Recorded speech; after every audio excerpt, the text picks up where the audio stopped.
Good morning, শুভ সকাল বন্ধুরা। তোমরা সবাই কেমন আছো? আশা করি সবাই অনেক অনেক ভালো আছো, আর আমিও ভালো আছি। তো দেখো বন্ধুরা, রান্নাঘরে চলে এসছে, আর প্রথমে একটু মুছে নিলাম স্ল্যাবটার উপরে।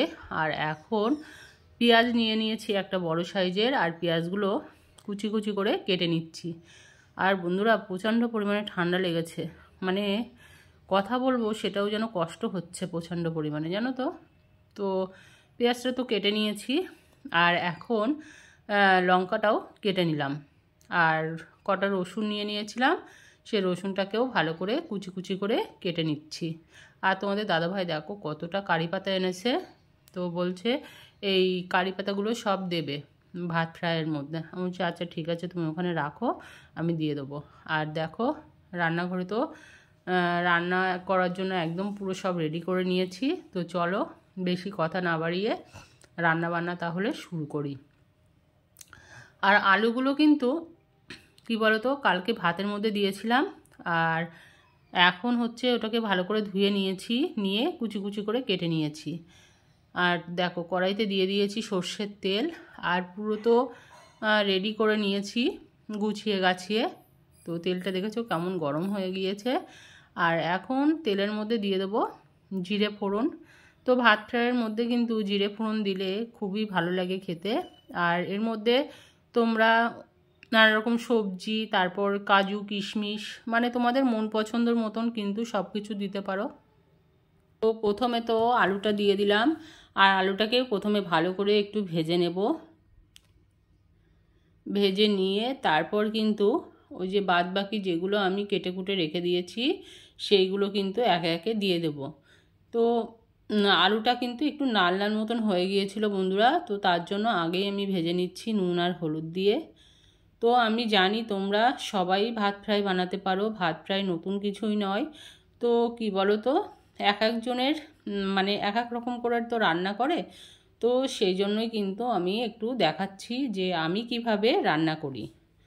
তো চলো এখন দিয়ে দিচ্ছি বাদাম। আর এই বাদামগুলো জানো তো একটা দিদিভাইরা আমাদের দিয়েছিল, মানে তাদের চাষ করে তারা বাদাম, বুঝেছো। তো এখন দিয়ে দিলাম বাদামগুলো একটু ভেজে নিয়ে, তারপর রসুন আর কাঁচা লঙ্কাটা দিয়ে দিয়েছি, আর কাঁচা লঙ্কা কিন্তু একটু বেশি পরিমাণে দিয়েছি। আর এখন দিয়ে দিলাম পেঁয়াজগুলো, আর কিছু পেঁয়াজ কিন্তু রেখে দিয়েছি ভাত ফ্রাইয়ের উপরে দিয়ে খাওয়ার জন্য। তো বন্ধুরা কি বলো তো, যখনই আমাদের এরকম ভাত বেশি হয়ে যায়, তো মোটামুটি কি বলো তো এইভাবে রান্না করি। হ্যাঁ, তো পান্তা ভাতও খাই অবশ্য। তো আমার আবার পান্তা ভাত খেলে কি বলো তো পেট ভার করে, জানো তো। তো খুব একটা বেশি আমি পান্তা ভাত খেতে পারি না, তো খুব বেশি তো একটা ভাত থাকে না। তো যখন থাকে এইভাবেই বেশিরভাগ রান্না করি। তো দেখো ভালো করে কিন্তু ভেজে নিয়েছি, আর এখন হচ্ছে যে বাসি ভাতগুলো দিয়ে দিচ্ছি। দেখেছো কতগুলো ভাত রয়েছে, এই ভাতগুলো বলো ফেলা যায়? এখন যে চালের দাম, আর ফেলবো কেন বলো তো। তো ভাবলাম এইভাবে ভাজা করি, তাহলে ভাতগুলো সবাই খেয়ে নেবে। আর দেখো কড়াতে ভাত হচ্ছে হোক, মানে ভাত ফ্রাইটা হচ্ছে হোক, আর এদিকে দেখেছো কত বাসন হয়েছে সকালবেলা রান্না করতে করতে। তো চলো এখন এগুলো সব মেজে ফেলি। হ্যাঁ, মেজে তারপর ধুয়ে নেব ভালো করে।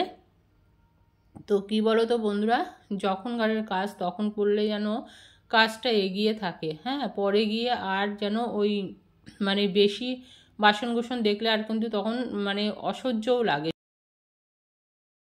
তো বন্ধুরা, দুপুরে রান্না বান্না করতে তো চলে এসেছি রান্নাঘরে। আর আজকে দুপুরে রান্না করছি কি বলতো, মাছের ঝোল হয়ে গিয়েছে, আর এই যে কড়াতে রয়েছে পুঁইশাক চচ্চড়ি, আর করেছি ভাত। তো এই দেখো পুঁইশাক চচ্চড়িটা কিন্তু এখন হচ্ছে, এই যে চিংড়ি মাছ দিয়ে হচ্ছে পুঁইশাক চচ্চড়ি।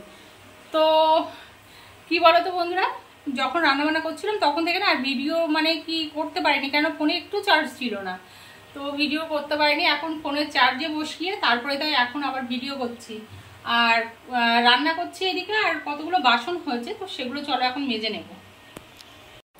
মাছের ঝোলটা তো হয়ে গিয়েছে, তো রেখে দিয়ে এইদিকে।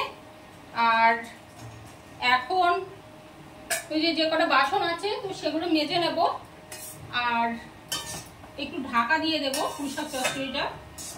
আর এখন বাজে 12:30 মতন। তো ভাত নামিয়ে নিয়েছি, বেশি কিছু রান্না করছি না, মানে এই 2 ভাগেরই করছি। তো চলো এখন ঢাকা দিয়ে দিই।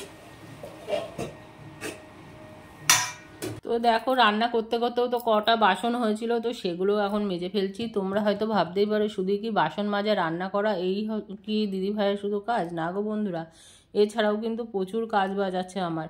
তো কি বলো তো, সব কিছু তো সবসময় দেখানো যায় না, আর যেহেতু ভিডিওটা আমি একা একা করি সব কিছু দেখিয়ে উঠতে পারি না জানো তো। আর দেখো মোটামুটি এখন তো রান্না বান্না প্রায় শেষ হয়ে গিয়েছে, আর এখন নিচেটাও মুছে নিলাম, মানে মেঝেটা। রান্না করতে করতে তো সব দিকে তেল ছিটে যায় তোমরা তো জানো। আর এই দেখো রান্না বান্না পুরো কমপ্লিট। তো কেমন হয়েছে রান্না অবশ্যই কিন্তু কমেন্টস করো বন্ধুরা। রান্না বান্না কেমন হয়েছে অবশ্যই কিন্তু তোমরা কমেন্টস করে বলো। আর সন্ধ্যাবেলা দেখো চলে এসেছি হাবড়াতে, আর একটু কেনাকাটি করার দরকার ছিল, তো তার জন্য আসলাম। তো এই দেখো এই ট্রেনটাই কিন্তু নেমেছি। আর ট্রেনটাই উঠতে গিয়ে যা আজকে মানে কি বলবো, মানে ভীষণই মানে ভিড় ছিল ট্রেনটায়, জানো না কি যে কষ্ট করে ট্রেনটায় উঠেছিলাম কি বলবো। অনেকে তো ট্রেনটায় উঠতেই পারেনি জানো তো, কারোর বাচ্চা আগে উঠে গেছে, মা মানে নিচে রয়েছে, এরকমই অবস্থা হয়েছে, এত পরিমাণে ভিড় ছিল। তো এখন হাঁটতে হাঁটতে যাচ্ছি আমরা কি বলো তো হাবড়া বাজারের দিকটায়। তো এখান থেকে কিনবো একটা ওড়না। তো কেন এত তোড়জোড় আমাদের কেনাকাটি করার, অবশ্যই কিন্তু ভিডিওর সাথে থেকো, তাহলে কিন্তু অবশ্যই জানতে পারবে। আমার সাথে থেকো। আর এই ভিডিওটা আমি বানিয়েছি ওই যে বিশ্বকর্মা পুজো গেল তার আগের দিন, না বিশ্বকর্মা পুজোর দিন, এই বিশ্বকর্মা পুজোর পরের দিন এই ভিডিওটা বানানো। আর এই দেখো এখানে একটা হার পছন্দ হয়েছে, তো মেয়ে বলছে মা দেখো তো হারটা কেমন লাগছে। তো হারটা তো খুবই সুন্দর ছিল, কিন্তু যা দাম বলছিল আর নেওয়া হয়নি এখান থেকে। ওই যে মেয়ের হাতে একটা তোমরা হলুদ রঙের ব্যাগ দেখতে পেলে, ওর মধ্যে আছে ওড়না, পাঞ্চালি থেকে নেওয়া হয়েছে ওড়নাটা। আর তোমরা কিন্তু অবশ্যই আমার সাথে থাকবে, ভিডিওর সাথে থাকবে বন্ধুরা। তোমরা যদি আমার সাথে না থাকো, পাশে যদি না থাকো, আমি কিভাবে বলো তো এগোবো? একা একা একা একা তো এগোনো যায় না। আর এত ঠান্ডা লেগেছে বন্ধুরা কি বলবো, আর মানে কথা বলতে পারছি না, কথা বলতে গিয়ে যেন কষ্ট হচ্ছে। তবু তো ভিডিওটা এডিট করতে হবে, ভিডিওটা পোস্ট করতে হবে। আর এখন হাঁটতে হাঁটতে যাচ্ছি হচ্ছে হাবড়া স্টেশনের দিকে। তো কেনাকাটি আমাদের হয়ে গিয়েছে, বেশি কিছু তো কিনিনি বন্ধুরা। তো কি বলো তো, আর এই দেখো স্টেশনের উপরে এখন দাঁড়িয়ে আছি। মেয়েকে বললাম আমাকে একটু ভিডিও করে দে না, তো ও একটু ভিডিও করে দিল আমাকে। আর এখন ট্রেনটাও এসে গিয়েছে, আর ট্রেনে দেখো উঠে পড়লাম। আর ট্রেনটাও আজকে খুব ফাঁকা ছিল জানো তো। তো ভিডিওটি তোমাদের কেমন লাগলো, ভালো লাগলে অবশ্যই লাইক কমেন্ট শেয়ার করো। তোমরা ভালো থেকো, সুস্থ থেকো। আজকের মতন এই পর্যন্ত, ধন্যবাদ।